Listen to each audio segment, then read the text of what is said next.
Assalamu alaikum, beautiful students. This video lecture is for the students of 11th class.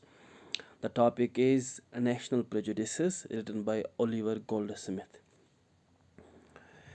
Components of the topic or components of the lecture are Life and Works of Oliver Goldsmith, title of the chapter, summary of the chapter, theme, glossary, textual questions. Life and works of Oliver Goldsmith. Oliver Goldsmith, his lifespan is from 1728 to 1774. He was Irish novelist, playwright, poet, busker, and medical assistant. Studied theology and law at Trinity College, Dublin. He was expelled from college for a riot. Did BA in 1749. Was a free-spirited person, wore fashionable clothes, played cards, gambled, sang songs, played the flute, and toured country to country. Studied medicine at the University of Edinburgh from 1752 to 55. Tried many jobs. Founded a meeting cum discussion club titled The Club with Samuel Johnson. Horace Walpole called him inspired idiot for being behaviorally naughty and mentally alert. Died young at the age of 46 in 1774 CE. His notable books are The Vicar of Wakefield, The Deserted Village, The Good-Natured Man, She Stoops to Conquer. Title of the chapter: National Prejudices. National means of nation or related to nation. A prejudice means an unfair opinion or hate without reason. So, national prejudices, the title means unreasonable hate against other nations and making hurtful opinions against them. Summary of the chapter. Number one, at the very beginning of the chapter, narrator gives his introduction, narrator's self-introduction. The narrator says that he loves to travel and meets various people. He adds that different people like different things. Some like art, some like nature, but he himself likes traveling. Next, he describes or he discusses prejudicial remarks by a fellow passenger. Once he was traveling with a group of people, and one of them made the following prejudicial remarks. So, the writer here tells us that he was traveling with a group of people, in England, and they were perhaps six people, and one of those six people made these following prejudicial remarks in the presence or in front of the writer. He said, Dutch are greedy wretches, French are flattering sycophants, Germans are beastly gluttons, Spanish are rude tyrants, but English people of England are kind, brave, and generous. So these remarks were made by a fellow traveler, fellow passenger of the writer. The writer dislikes these comments or these opinions, and he rebuts these opinions. How? We will learn here under the heading Narrator's Rebuttal. The narrator tried to ignore the remarks. When he was forced to open his mouth, he spoke the following things. So, narrator at first he does not pay attention. He pretends to be unmindful of this conversation that was going on in those six people. But those one of those six people forces the narrator, forces the writer to give his opinions also about these different people. So when he's forced, he makes the following remarks. He says, Dutch are hardworking, French are polite, Germans are hardworking too, Spanish are calm, but English are headstrong and impatient, besides being brave and generous. Now, what writer does here? He finds faults. He finds faults with the people of England, and he points out merits in the you can say he points out merits uh, in the people living in other countries such as Germany, France, Holland, uh, Spain, etc. For example, the fellow passenger had said Dutch are greedy wretches. Narrator says Dutch are hardworking. The fellow passenger had said French are flattering sycophants. The writer says French are polite. Likewise. Next, reaction to the narrator's rebuttal. So when narrator makes these remarks, these unbiased remarks, his fellow passengers or those prejudiced people, they get angry. The narrator's rebuttal made other guys angry, and they accused him of being an enemy to his own country, England. He didn't like to argue with them because they were narrow minded and prejudiced. He left their company and went away. A reference to Socrates. Next, a reference is made to Socrates. Socrates was a Greek philosopher. In the lesson, a reference is made to him. The narrator quotes Socrates, who had declared himself to be a citizen of the world. He says that it is better to be a citizen of the whole world rather than of a particular country. Evil effects of national prejudices. Next in the lesson, the writer discusses evil effects of national prejudices. He says, prejudices are a sign of mean, low, and vulgar people. Prejudices create hate, jealousy, spite, riots, wars, and disharmony. Even gentlemen are sometimes influenced by these remarks. It is personally worthless people who rudely argue for the worth of their nations.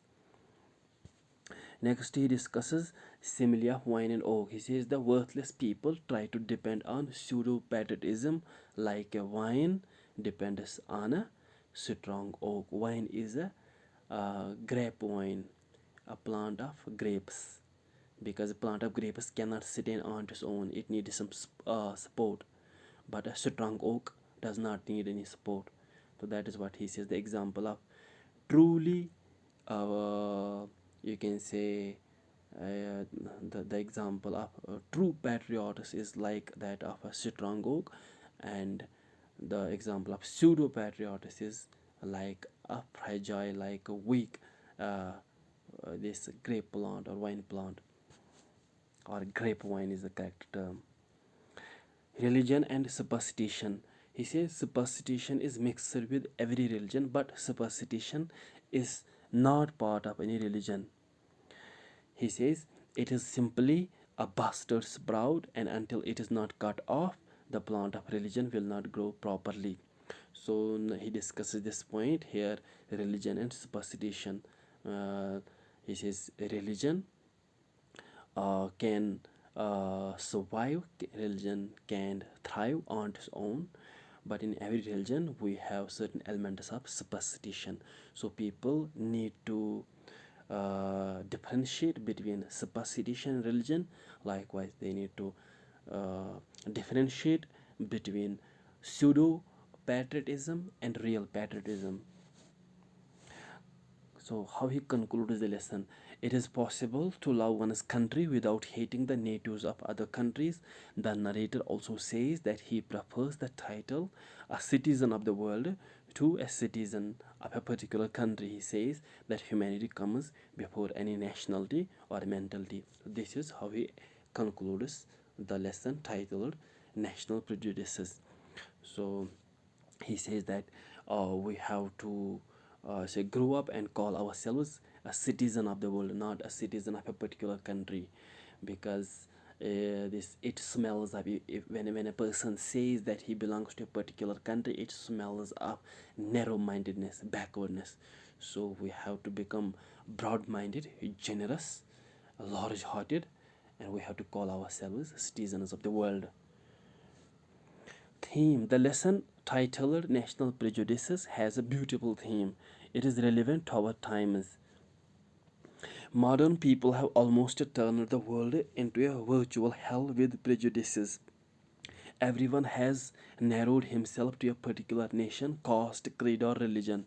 Everyone is able to see Hindus.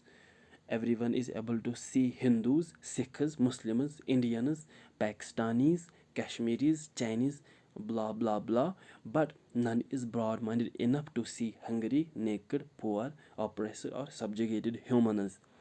We all humans are biologically identical. We all need love, peace, and harmony. Therefore, we should not divide one another on the basis of nationality, color, religion, or sect.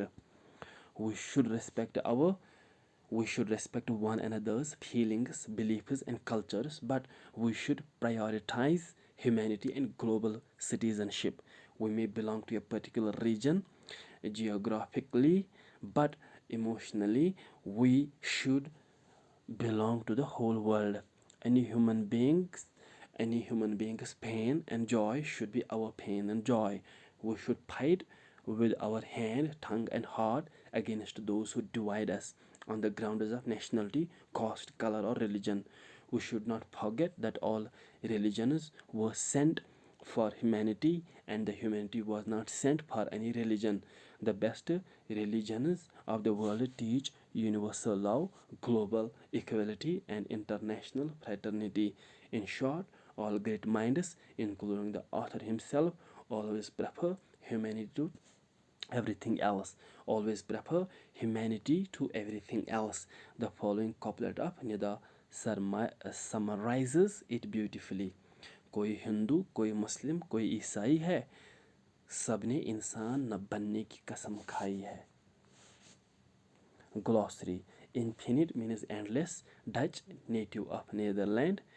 Source, fools, temperate, moderate, hardy, hardworking, sober, not drunk, forfeited, lost, slender, tall and thin, sprout, shoots, appellation, title. Textual question is: how does the writer spend his time while he travels? Give reasons for his choice. The writer observes different types of people while he travels because it fills his heart with deep pleasure. Question 2. What were the views expressed by the Englishman? Did the writer share his views? The Englishman said that Dutch were greedy, French were sycophants, Germans were beastly gluttonous, Spanish were tyrants, but English were bold and kind. However, the writer didn't agree with him. Question number 3 is an MCQ and its answer is option C. Question 4 is also an MCQ. Its answer is also option C. Question 5. What are the virtues and faults that the writer finds in the English? Do you think this is an expression of prejudice? Why? Why not? The writer said that English were brave and generous, but they were rash, headstrong, and impetuous also. His remarks were not prejudicial because he praised them before pointing out the genuine faults in their character. Question number 6. Why did the other gentleman begin to feel jealous of the writer? The other gentleman began to feel jealous of the writer because he could not digest the bitter truth spoken by the writer. Question 7 is: why did the gentleman condemn the writer's attitude as unpatriotic? The other man condemned the writer's attitude as unpatriotic because, according to him, anyone who doesn't make hateful remarks about the natives of other countries is unpatriotic. Why did the writer go off to his room? The writer went off to his room because he thought it useless to continue arguing with the narrow-minded and prejudiced people. Question 9 is also an MCQ. Its answer is option B. Question 10 is: what is the evil effect of national prejudices? It's an important question. It is asked in exams. The evil effect of national prejudices is that they divide, distance, and separate people. They give birth to unreasonable hate, enmity, and hostility. They act as a stumbling block in the way of international hostility, international peace, Stumbling block in the way of international peace, global love, and mutual progress. Question 11 is an MCQ. It is answered are there on the textbook. T and F. First one is true, second one is F. So two MCQs. Actually, statements are given on the textbook. First statement is true, second is false. Question 12. What are the qualities of a gentleman? It is also asked in exams. Very important question from examination point of view. A gentleman is well read, well traveled, and well experienced. He behaves always responsibly. He is free from all prejudices. He loves his own country without hating the natives of other countries. He doesn't make prejudicial remarks ever. So, with this, we come to the end of this lecture. Allah bless you, Allah bless me, Allah bless the whole world.